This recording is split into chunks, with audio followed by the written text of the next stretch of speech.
Bom dia, Relevance. Que bom estar aqui com vocês mais uma vez.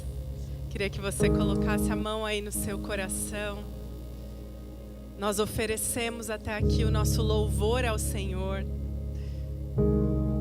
Ele se agradou dos louvores que saíram dos seus lábios, das palavras proféticas, das declarações, desse momento de oferta. Mas talvez você chegou aqui com uma demanda pessoal e você precisa entregar isso nas mãos do Pai. Então, antes de começar a pregar, eu quero te dar essa oportunidade. Feche os seus olhos aí onde você está. E eu vou orar com você. Pai amado, nós somos seus filhos. Tu és o nosso Abba Pai. O nosso Pai próximo. E hoje, cada um de nós quer te entregar as demandas do nosso coração. Nesse momento te entregamos as dúvidas, as coisas que chegamos aqui e ainda não conseguimos resolver, as situações que precisamos do seu favor. Senhor, te entregamos também decisões que temos tomado, que o Senhor precisa nos dar luz e dizer o correto. Te entregamos a nossa vontade, para que o Senhor estabeleça a melhor vontade na nossa vida.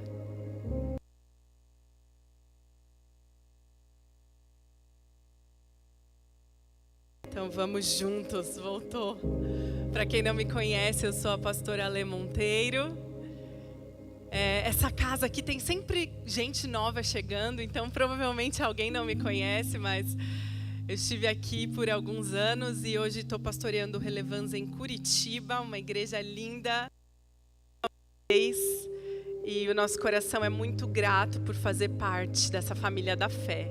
É muito legal poder dizer que a gente tem igrejas em vários lugares. E o mais legal ainda é que quando a gente transita por esses lugares, você encontra uma igreja para chamar de casa. Então eu quero te dizer que vocês têm uma casa em Curitiba. Por favor, venham conhecê-la, tá bom? Eu fiquei muito feliz com esse convite, quero agradecer meus irmãos aqui dessa casa, os pastores que caminharam comigo, meus amigos. Para mim é sempre bom estar com vocês. O tema da minha mensagem hoje é: o que mais? Fala aí para a pessoa do seu lado, faz essa pergunta: o que mais? Nós vamos falar sobre o que mais. O que mais significa algo além. Alguma coisa a mais. Eu quero falar sobre a relevância que está escondida em cada situação que Deus traz na sua vida. Algo a mais. E eu queria que você abrisse a palavra de Deus comigo em João 4. Nós vamos ler nesse momento o versículo 35. E o versículo 35 diz assim: vocês não dizem, daqui a 4 meses haverá colheita? Eu digo a vocês, abram os olhos e vejam os campos. Eles já estão maduros para a colheita. Esse texto ele me intriga e ele me chama muita atenção. Foi uma conversa que Jesus teve com os seus discípulos.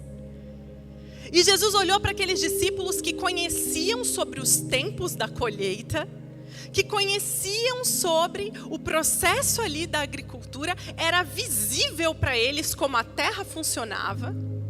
E Jesus virou para eles e falou: vocês me dizem, daqui a 4 meses haverá colheita. Mas eu quero dizer para vocês, abram os olhos. Os campos já estão prontos. Aqui Jesus, mais uma vez, isso é algo que ele faz sempre. Ele estava usando uma referência natural, cotidiana, para trazer algo além do que o que estava sendo visto. No nosso dia a dia a gente está sempre vendo e percebendo situações da nossa maneira corriqueira, da nossa forma cotidiana, com aquilo que sabemos e que aprendemos. Mas Jesus parte de uma realidade espiritual. E Ele está sempre nos chamando a ver algo mais. Aqui Jesus não estava perguntando sobre uma colheita no que diz respeito ao seu tempo cronológico. Não. Não era sobre quanto tempo a terra demoraria para produzir aquela colheita, que provavelmente era de trigo. Não era sobre isso. Era sobre uma colheita espiritual. E Jesus estava falando aos seus: essa colheita está pronta. E quando a gente pensa sobre isso, o tempo que Deus trabalha e o nosso tempo cronológico, nós temos dois conceitos, né? O tempo cronológico é chamado de cronos. É como eu digo, o culto dura tanto tempo. 1h30, 2 horas. Esse é o tempo do culto. Todo mundo sabe o que é 2 horas. Na nossa vida também somos assim, acordamos, dormimos, temos o nosso tempo, o nosso schedule. Mas existe também algo chamado tempo oportuno de Deus. Kairos, a palavra para isso. O tempo oportuno de Deus, ele é um momento divinamente escolhido por Deus para algo acontecer. E ele não diz respeito ao que você conhece sobre o tempo. Sabe, na minha vida recentemente, eu passei por mais uma situação que me lembrou disso. Eu vivo passando situações assim com Deus. Eu tenho sempre a impressão que Deus não considera o meu tempo cronológico para as coisas. E Ele provavelmente faz isso com você também. Ele me diz, é tempo disso. Deus, mas não é tempo.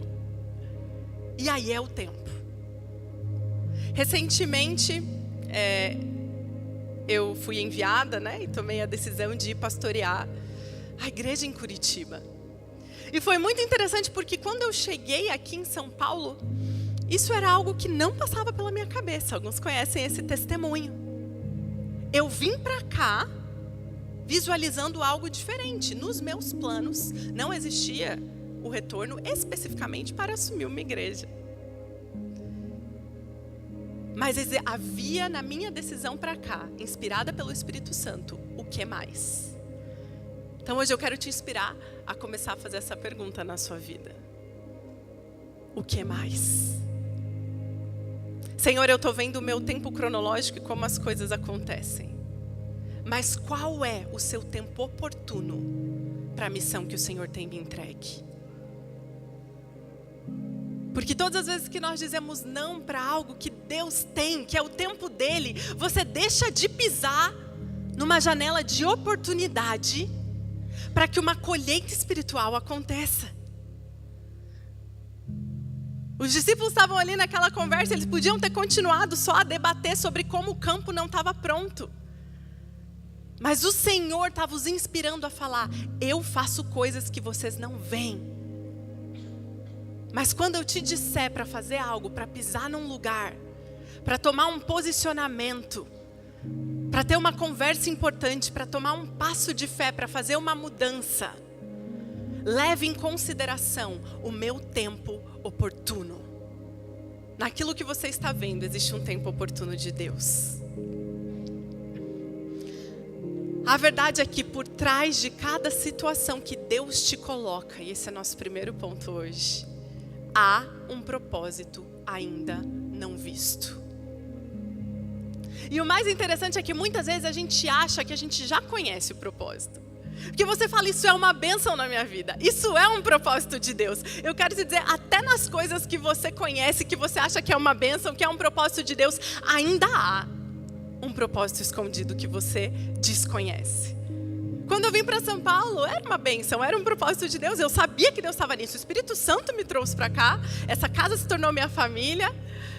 Fui reconhecida como pastora nessa casa. Fiz inúmeros amigos, discipulei pessoas. Já estava uma bênção.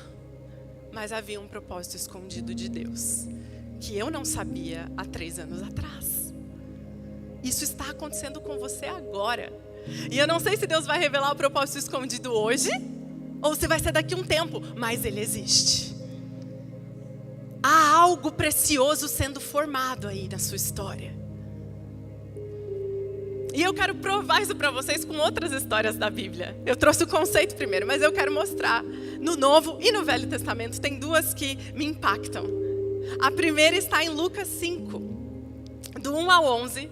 E Lucas 5 conta a história da pesca maravilhosa. Eu amo. A pesca maravilhosa é um dos milagres mais legais. Para mim, compete com a multiplicação dos pães e peixes. Incrível, né? Vocês já deram para ver que eu gosto de comida multiplicando. Mas naquele momento, né, Jesus, ele encontra os discípulos que ainda não eram discípulos, eram pescadores. E eles estavam ali pescando. E eles, gente, tinham trabalhado a noite toda e não tinham conseguido pescar nada. Quer dizer, tinha sido uma falha. Tinha sido uma noite infrutífera, um momento de trabalho infrutífero e um tempo cronológico perdido. Perderam tempo na cabeça deles. E aí Jesus chega fora de hora. Jesus chega fora de hora e fala para eles: vocês pescaram a noite, estou parafraseando, tá? Vocês pescaram a noite toda e não conseguiram pegar nada. Joga a rede do outro lado. Não era a hora. Eles já tinham feito isso a noite toda. Começa a pensar na sua vida aí, nessas situações, sabe? Jesus, eu já fiz. Jesus já passou da hora. O que você está esperando? Né? A gente tem conversado muito no nosso grupo de pastoras sobre a espera por um filho. Nós temos mães esperando. A espera por um casamento. A espera por um destravar ministerial. Não sei qual é a sua espera. Mas eu sei que nessa igreja eu já tenho visto milagres acontecendo o tempo inteiro. O tempo cronológico não é o mesmo tempo oportuno de Deus. Deus tem janelas de oportunidade, onde há propósitos maiores escondidos. Amém? Então, Jesus chega, fala para os discípulos, joga do outro lado, eles jogam. Eles aproveitam uma janela de oportunidade, e é isso que eu quero alertar vocês hoje, porque quando você sentir o Espírito Santo te dando um direcionamento, mesmo que pareça talvez um pouco fora de ordem, um pouco inadequado, um pouco desafiador, que exige uma ousadia maior, agarra. Porque sobre a palavra dele as coisas acontecem. Os discípulos jogam e a rede vem cheia de peixes. Uau, que milagre incrível, milagre incrível. Vem peixe, eles têm que se ajudar ali para conseguir aquela pesca extraordinária, mais do que seria o comum naquele momento. Mais do que... Você está pronto para mais do que é o comum, gente? Que você está orando por uma coisa, mas muitas vezes o que Deus tem para você é além do comum. Já era além do comum. Eu podia fechar minha Bíblia, acabar essa pregação, fazer uma oração por você e te mandar para casa. Amém? Mas havia algo mais. Porque no propósito eterno de Deus, existia algo maior do que uma pesca de peixes. Só podia ser de peixe, não existe?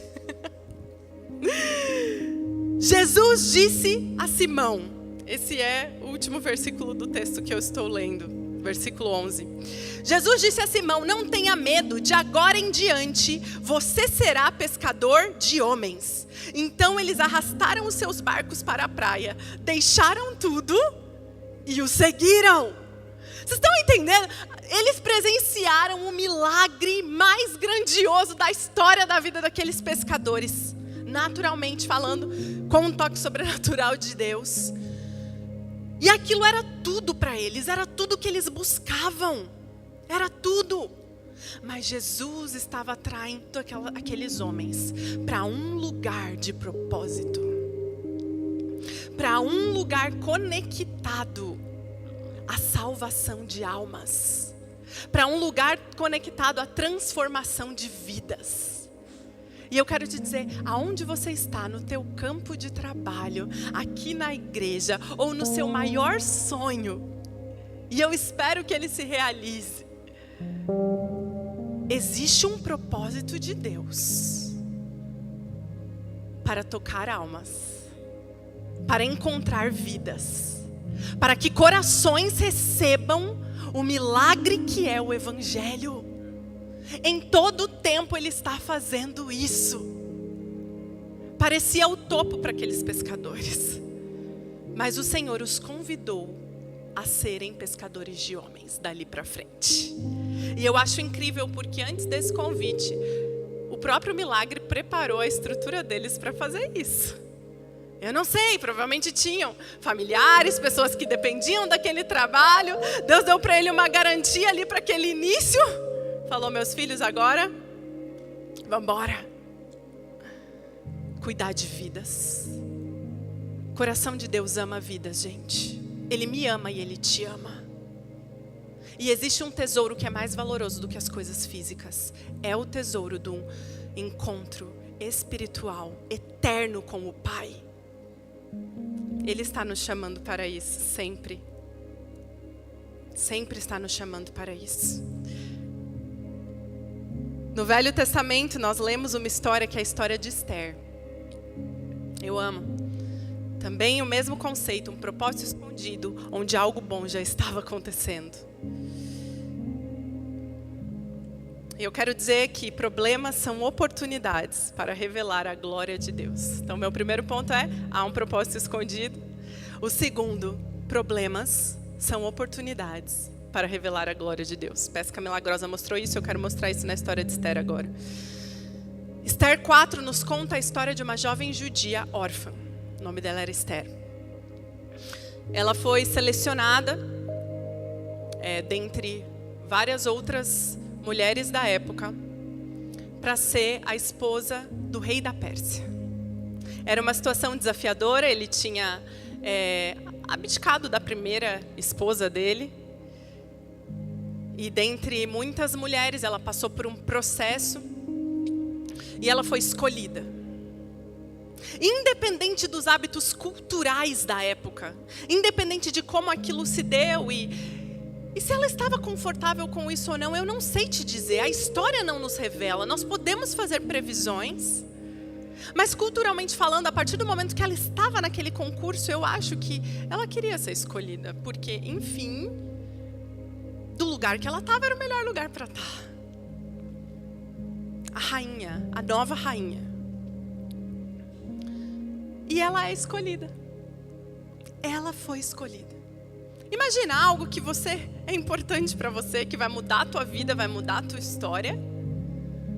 Uma posição de relevância. E você é o escolhido. Eu não sei qual é a posição que você quer ser escolhido hoje. Eu não sei para que você quer ser convidado. Eu sei que ela foi escolhida. Foi escolhida. E novamente essa é uma história que nós poderíamos encerrar aí. Porque enfim, isso poderia ser o ápice da vida dela. Mas a palavra conta que um belo dia ela foi surpreendida por um problema. Um problema bateu na porta dela, em meio ao palácio. Qual era o problema? Os judeus seriam exterminados. Isso se repete por toda a história, nós vemos isso. Perseguidos. Procuravam exterminar a raça dos judeus do meio do povo persa. E ela estava numa posição relevante. Qual era a posição? Ela tinha acesso ao coração do rei. Então ela era rainha e tinha acesso ao coração do rei. E quando aquele problema bate na porta dela, gente, Esther, a palavra nos conta que ela se esquiva num primeiro momento. Ela fica preocupada, porque como é que no lugar que ela estava, ela iria lidar com um problema daquele tamanho, que colocaria inclusive a vida dela em risco, porque se o rei não se agradasse do comportamento dela, ela poderia também ser destituída ou exterminada. Mas esse problema que bateu na porta dela, justamente quando ela estava posicionada nesse lugar, era um convite de Deus para que ela vivesse algo a mais. O algo a mais de Deus estava batendo na porta dela. O algo a mais de Deus não era só a posição. E esse é o meu terceiro ponto de hoje, porque relevante não é apenas a posição que você ocupa. Isso é muito importante para nós que carregamos esse nome como igreja. Ser relevante não é apenas a posição que você ocupa, mas é o que você faz na posição que você se encontra. Esther não era relevante apenas porque era rainha, e eu sei que isso até parece contraditório, porque óbvio que um rei e uma rainha são relevantes, óbvio que eles têm certo poder e autoridade, óbvio que eles têm certa influência, mas nós temos que entender que o Senhor está lidando com aspectos maiores do que os nossos reinos, do que as nossas autoridades, do que a nossa maneira de constituir poderes. Tanto que o próprio Jesus falou, aquele que quiser ser o maior, seja esse o que serve. Esther estava numa posição de relevância onde ela poderia influenciar o coração do rei, mas o mais relevante não era isso, o mais relevante era o que ela faria nessa posição. Todos aqui têm uma posição na vida. Eu não sei se você está feliz ou não com a sua posição, mas você tem. Famílias têm posições dentro da família. Pais têm posições de autoridade. Maridos, esposas têm posição. Filhos têm posição. Amigos têm posição. Pastores têm posição. Líderes têm posição. Gerentes, trabalhadores, todos nós, professores, temos posições. CEOs têm posição. Eu quero te dizer, no reino, relevância não é a posição que você ocupa, é o que você faz na posição que Deus te confiou nessa estação da sua vida. Se você tem um altar, o que você faz nesse altar? Se você tem uma casa, o que você faz dentro da sua casa? Se você é um pai, o que você faz nesse lugar? Se você é uma esposa, se você é uma avó, o que você faz? Quantas histórias nós temos ouvido de filhos, lá no Relevância tem acontecido isso, retornando para a igreja e tendo encontros com Jesus e reconhecendo, eu sei que eu estou aqui porque um dia minha mãe orou por mim. Eu sei que eu estou aqui porque a minha família pagou um preço, um legado. Inclusive eu sei que eu estou nessa posição por um legado familiar. Mesma coisa, pastor Tiago. Isso é uma bênção da nossa igreja, glória a Deus por isso. Pessoas posicionadas ao longo de uma história de fé. Existe um lugar para você. O lugar, não menospreze o lugar que você está. Eu sei que talvez você está olhando e falando assim, eu queria estar numa posição diferente. E eu te entendo. E talvez chegue o tempo da mudança de posição. Mas nessa posição que você está, existe uma oportunidade de relevância. Seja relevante. Seja relevante, porque existe algo mais de Deus, um o que mais, que você ainda não viu. Amém? E eu creio nisso para a nossa igreja.